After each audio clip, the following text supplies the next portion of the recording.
How to use Milorganite with a weed feed. Milorganite is an all-natural nitrogen fertilizer processed in Milwaukee, Wisconsin. It is gentle on the lawn and will not burn it, even if you apply too much.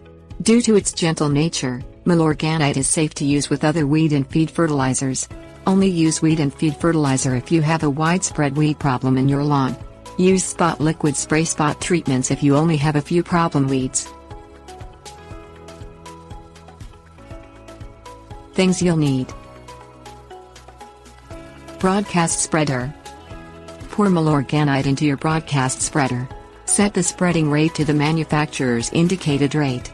Push the spreader back and forth over the entire lawn. Go over the lawn a second time if indicated in the rate directions.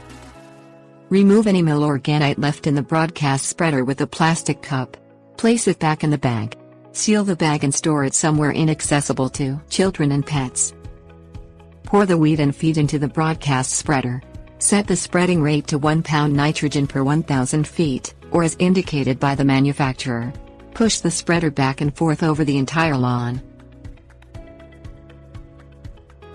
Tips: warnings. Apply weed and feed and Milorganite in the spring, after you have cut the grass 3 times.